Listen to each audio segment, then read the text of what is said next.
देशो भारतं मम भाषा संस्कृतं मम देशो भारतं मम भाषा संस्कृतं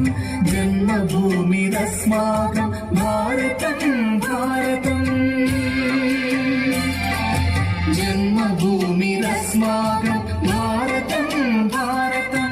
जननीनं वाङ्मयस्य संस्कृतं संस्कृतं अनाद्यनन्द विश्वविदित शौर्यधैर्यकीर्तिकलित भारतीया वयं भारतीया वयं भारतीया वयम् अनाद्यनन्द विश्वविदित शौर्यधैर्यकीर्तिकलित भारतीया वयं भारतीया वयं भारतीया वयम्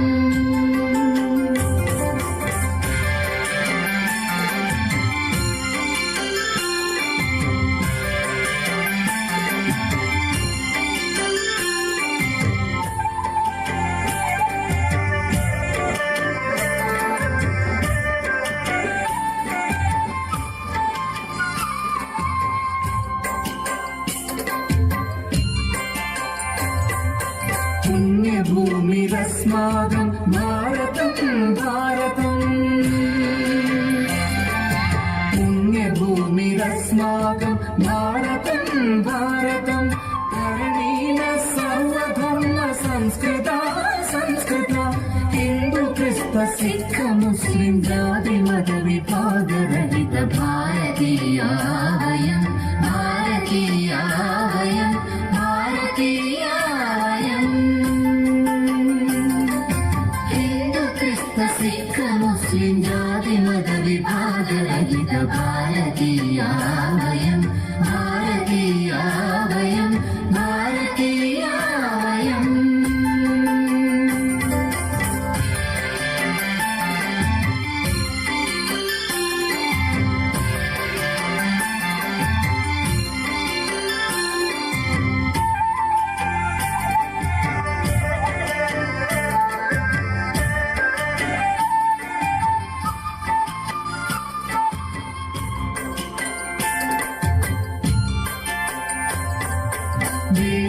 वेदभूमिरस्माकं भारतं भारतं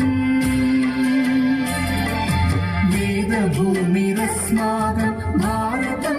भारतं सर्वजनसमैक्यभावबन्धुरं भारतं सत्यधर्मस्नेहशान्ति विश्वबन्धुभावभरित भारतीया वयं भारतीया वयं भारतीया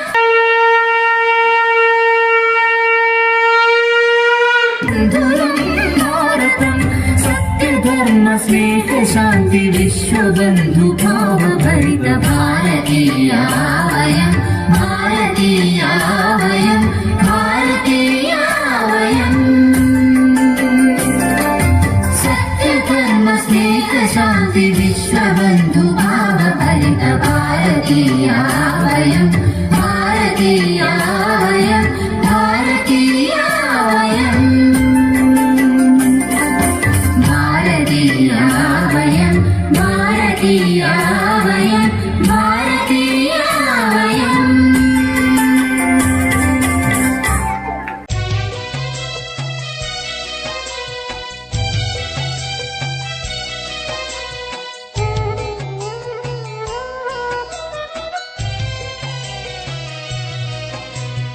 अवनितलं पुनरवतीर्णास्य संस्कृतगङ्गाधारा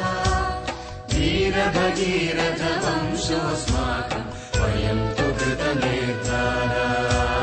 वयं तु कृतनिर्धारा अवनितलं पुनरवतीर्णास्य संस्कृतगङ्गाधारा वीरभगीरथवंशोऽस्माकं वयं तु कृतनिर्धारा वयं तु कृतनिर्धारा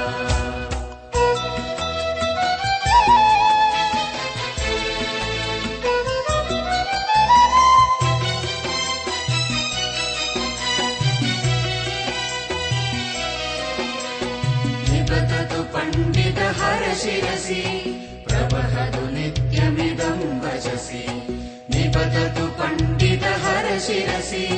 प्रवहतु नित्यमिदं वचसि प्रविशतु वैयाकरणमुखम् पुनरपि वहता जनमनसि पुत्रसहस्रं समुद्धृतं स्यात् यातु च जन्मविकारा यातु च जन्मविकारा धीरभगीरथवंशोऽस्माकं वयं तु कृतनिर्धारा वयं तु कृतनिर्धारा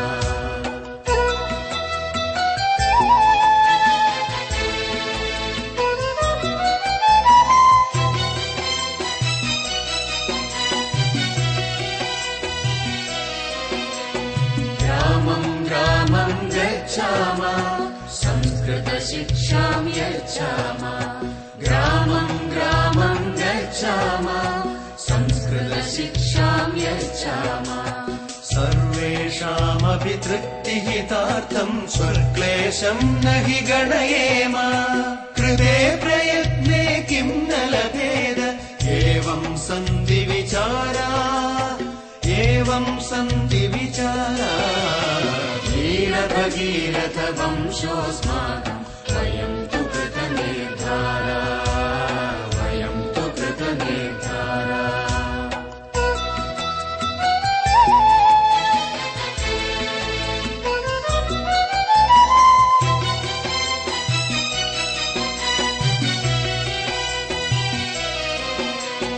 या माता संस्कृतिमूला यस्या व्याप्तिः सुविशाला या माता संस्कृतिमूला यस्या व्याप्तिः सुविशाला वाङ्मयरूपा सा भवतु लसतु चिरं सा वाङ्माला सुरवाणी जनवाणी कर्तुं यतामहे कृतिशूरा यतामहे कृतिशूरा धीरभगीरथवंशोऽस्माकं वयं तु कृतनिर्धारा वयं तु कृतनिर्धारा अवनितलं पुनरवतीर्णा स्यात् संस्कृतगङ्गाधारा धीरभगीरथवंशोऽस्माकं वयं तु कृतनिर्धारा वयं तु कृतनिर्धारा बुध्यति मम जननी पश्चान्मामपि बोधयति कल्ये बुध्यति मम जननी पश्चान्मामपि बोधयति उष्णजलेन प्लावयति नववसनं सा परिधारयति कल्ये बुध्यति मम जननी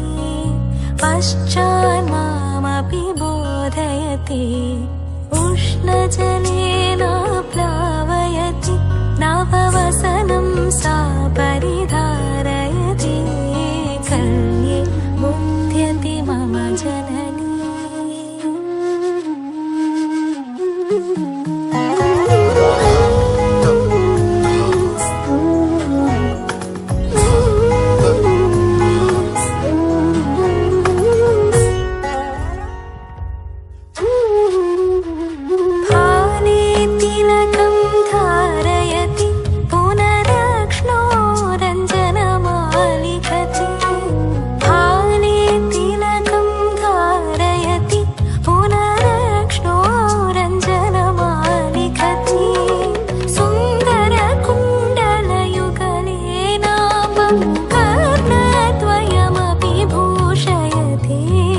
આજે બોટાદ જિલ્લાની અંદર ગુજરાત રાજ્ય સંસ્કૃત બોર્ડના સંયુક્ત ઉપક્રમે બોટાદ જિલ્લાની અંદર સ્વામિનારાયણ ગુરુકુલની અંદર ગીતા મહોત્સવ આજે ગીતા જયંતિ છે એ પ્રસંગે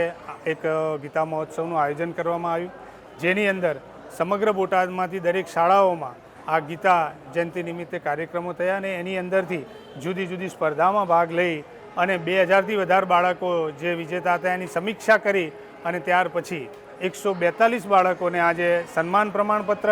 આપી અને જિલ્લામાં એમને સન્માનિત કરવામાં આવ્યા છે અને સાથે સાથે જુદી જુદી પ્રદર્શની કે જેની અંદર બધા જ એના ગ્રંથો હોય, એના કટઆઉટ હોય અને વિદ્યાર્થીઓને મૂલ્ય શિક્ષણ અને ભગવદ્ ગીતા તરફ અને એના જુદા જુદા જે પણ આયામો છે એનાથી પરિચિત કરાવવા માટેનો એક સુંદર મજાનો કાર્યક્રમ થયો. આજના તબક્કે જેટલા વિજેતા છે એ બધા જ વિદ્યાર્થીઓને ખૂબ ખૂબ અભિનંદન અને સાથે સાથે એને તૈયાર કરાવનાર સમગ્ર શિક્ષણ પરિવાર, શિક્ષકો, આચાર્યશ્રીઓ અને જિલ્લાની સમગ્ર ટીમ જેને આયોજન કર્યું છે એ સમગ્ર ટીમને ખૂબ ખૂબ અભિનંદન. જય સ્વામિનારાયણ. ગુજરાત રાજ્ય સંસ્કૃત બોર્ડ દ્વારા ગીતા જયંતિનું માધ્યમ બનાવી અને ઘોર કળયુગની અંદર ગીતાના વિચારો વધુને વધુ પ્રસ્થાપિત થાય અને માનવનું જીવન એ મૂલ્યલક્ષી જીવન બને આવા શુભ હેતુથી આજે બોટાદની અંદર સ્વામિનારાયણ ગુરુકુળ ખાતે 142 સ્પર્ધકો જુદી જુદી શાળાઓમાંથી સ્પર્ધાઓ કરી અને એમાંથી જે શ્રેષ્ઠ વિદ્યાર્થીઓ આવ્યા કે એમાં કોઈએ ગીતાજીના 700 શ્લોક પાકા કર્યા છે, કોઈએ 50 શ્લોક પાકા કર્યા છે. આવા 142 વિદ્યાર્થીઓનું સન્માન એ અતિ આનંદ અને એ શુભ આશીર્વાદને પાત્ર એ બાળકોને ખૂબ ખૂબ ધન્યવાદ. બોટાદ જિલ્લા શૈક્ષણિક વિભાગ દ્વારા સમગ્ર ટીમ દ્વારા જે આ સુંદર આયોજન થયું, મૂળ પુસ્તકોનું પ્રદર્શન થયું અને ચાર્ટ દ્વારા પણ વિદ્યાર્થીઓને જીવન ઉપયોગી સંસ્કૃત કેમ બને એવું પ્રદર્શન એ થયું. સમગ્ર ટીમને પણ ખૂબ ખૂબ અભિનંદન અને ગીતાના વિચારો આપણા જીવનની અંદર આવે એવી ભગવાનને પ્રાર્થના. અભયમ દેહી દેવેશ અસ્માન પાપ નિવારાય વયમ ત્વામ શરણમ્યામ રક્ષત શરણાર્ગત. આજ શુભ દિવસે શ્રીમદ ભગવદ્ ગીતાના જયંતિ ઉપક્રમે બોટાદની અંદર